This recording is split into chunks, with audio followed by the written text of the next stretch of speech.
Yashole adamago hafto dalli gamadida ya kolole ijolumman guni badida Yashole adamago hafto dalli gamadida ya kolole ijolumman guni badida Yashole adamago karele mani marmare Yashole adamago ija keen argaa jedheetu Yashole adamago alaga manutti aare Yashole addaan nu baasuuf jedheetu Yashole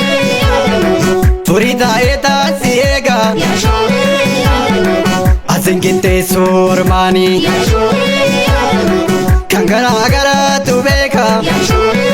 adamago natti raagadii mormaanii yashoolee adamago haftoo dalli gamadiidha yaa kolole ijoollummaan guni badiidha Yashole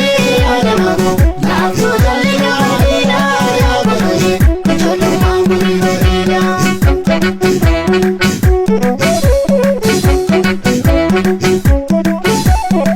dalagoyaa jiitu warraa galaani hina bulo'ee dannufa dhokadhee dallaa jalaani Talagoya jitu warra jalani ina fuloe tanufa kadela jalani Talagoya jitu warabboo gubbaan lallisee Talagoya jitu balli coqorsaa daraaree Talagoya jitu qabeenya ormaa hin saamne Talagoya jitu alagaasumaaf na nyaaree Talagoya jitu jalladhee magaala lookoo Talagoya jitu kan ijji namaa hin laalle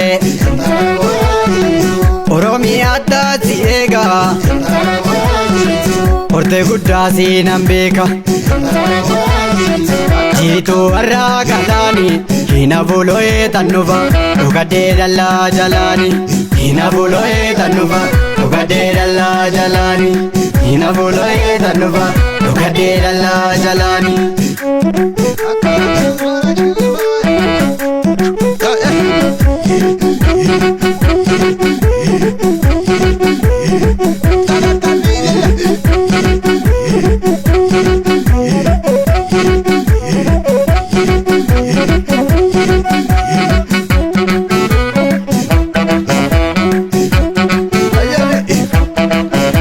Rigaa murachuu dhufe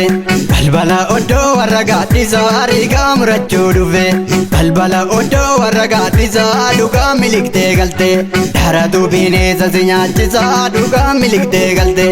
dharatu bineensa si nyaachisa ijaarratte kuulini gaattiraa machaa tabba keessatti ijaarratte kuulini gaattiraa machaa tabba keessatti ajaalala ijoollummaa jaalala gooti labbeerratti. Ijoollee Oromoo malee maaltu ganamaa nyaata caccabsa ijoollee Oromoo malee maaltu ganamaa nyaata caccabsa michuun gaafa argee ganamaan ga'ee nama arrabsa michuun gaafa argee ganamaan ga'ee nama arrabsa. Ganama ga'ee nama arrabsa Ganama ga'ee nama arrabsa Ganama ga'ee nama arrabsa Ganama ga'ee nama arrabsa